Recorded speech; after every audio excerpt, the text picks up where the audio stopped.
How big of an honor and really a responsibility to have the opportunity to go to work every day and tell the world about Desmond Doss, a true real-life American hero on every level? Yeah, I feel especially honored and moved by it because he's an unexpected, unlikely hero, and a hero that never ever wanted to be one.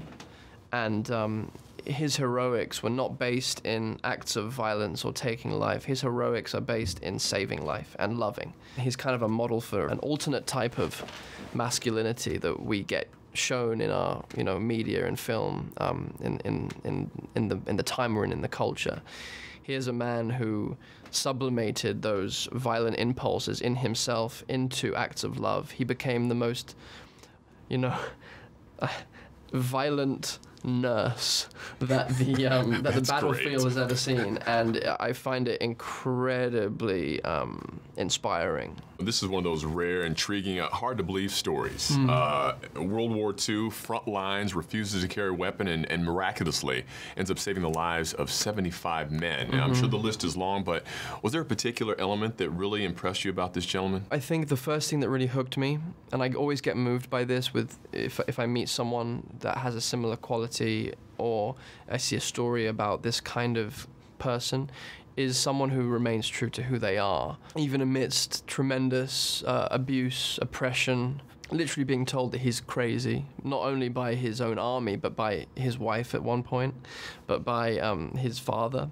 There's literally no one who's able to see the logic behind what he's doing, the spiritual logic. It's a very tricky thing to be ourselves. Especially in a culture that's constantly telling us not to be. So that was really the first hook for me.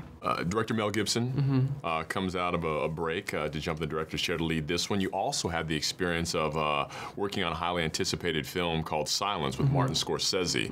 I'm very curious, what was that experience like? You're still a young guy in this game, working for these two crazy, talented, Oscar-winning directors. Yeah, I mean, it's an honor, and it's an incredibly fortunate moment that I get to stand by not only two stories that I think are profound in their own ways and have the potential to make a true impact on people in the current cultural climate we're in. I think they can both act as catalysts for change, these two films.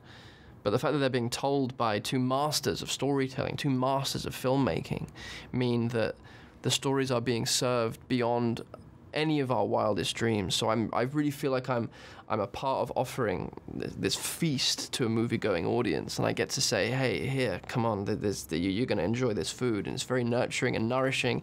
It's like a 10-course meal, and you're gonna come out feeling really like you've been taken apart and then put back together in a more whole way, and so I feel really excited that I get to stand by these two films. Yeah. Taking a turn here, you had an incredible run starring as Spider-Man. I'm curious from you, two-part question. What was the biggest and most valuable takeaway of playing a superhero? And on the other side of it, what's the best part of leaving this guy in your rearview mirror? I'm just glad that I got to put on a costume that I'd been putting on since I was 3. That was it for me. It was the honor of attempting to fill that costume with as much heart and soul as I could. It taught me more things than I can go into right now.